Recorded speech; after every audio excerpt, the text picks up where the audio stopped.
Ал колбаса деген нәрселер олар бұзылмайды. Өйткені оның ішінде бұзылатын нәрсе жоқ.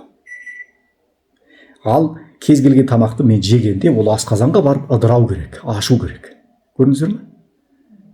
Енді ол мына жақта бұзылмайтын, құрт жемейтін зат болса. Иә.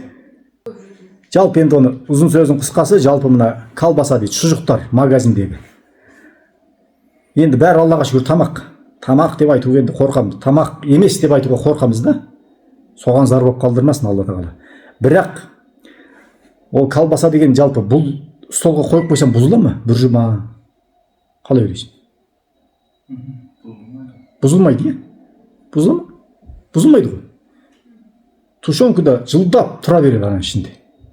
Колбаса деген мүлдем бұзылмайды. Магазиннің сүті деген мүлдем бұзылмайтын нәрселер. Ал тірі адамға пайда беретін нәрсе, тірі бактерия ғой. Ол бірден бұзылып кету керек. Сүт ашып кету керек. Айран ашып іркіт соған айланып кету керек. Құрт болу керек ол ашып. Оның ішінде бұзылатын нәрсе жоқ. Ал кез келген тамақты мен жегенде ол асқазанға барып ыдырау керек, ашу керек. Көрдіңіздер ме? Енді ол мына жақта бұзылмайтын, құрт жемейтін зат болса. Иә.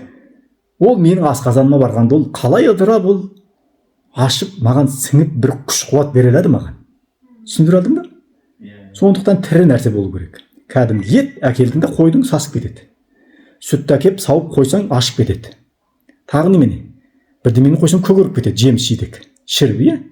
Ал бір нәрселер бір алмалар бар, өмірі шірімейді. Жып-жылтыр, шыны сияқты, әйнек сияқты тұрады.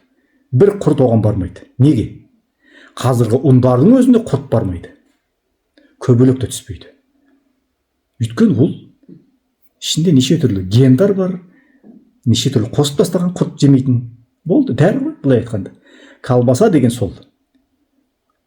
Әлемде халал колбаса дегеннің өзі қалай рұқсат беріледі? Тауықтың терісі, сиырдың, анамнаудың терісі қосылса, ол халал болып саналады екен. Ол жерде ет бар деген әңгіме жоқ. Көрдіңіздер ме? Біз не жеп жүрміз? Міне, одан да тірі тамақ жеңіздер. Фермерский дүкенге барасыздар, таза ет ал, шамаң жетсе. Болмаса дәнді дақылды же. Күрішке кез келген адамның қолы жетеді. 200 теңге 1 килограмм. Солай ма? Тар, гречка деген нәрселер 500 теңгеден ары бері аспайды ғой. Оған 1 килограмм алам. Оны мен бір ай жеуім мүмкін, бір жұма жеуім мүмкін. Ал мен бір дөнерді қанша қаламысың қазір? Қанша қаласыңдар? 1000 теңге, 2000 теңге қалады екен балалар. Бұлай қарасаңыз, ол бір-ақ рет асай салды адам. Бірақ ол қандай қуат берді? Белгісіз.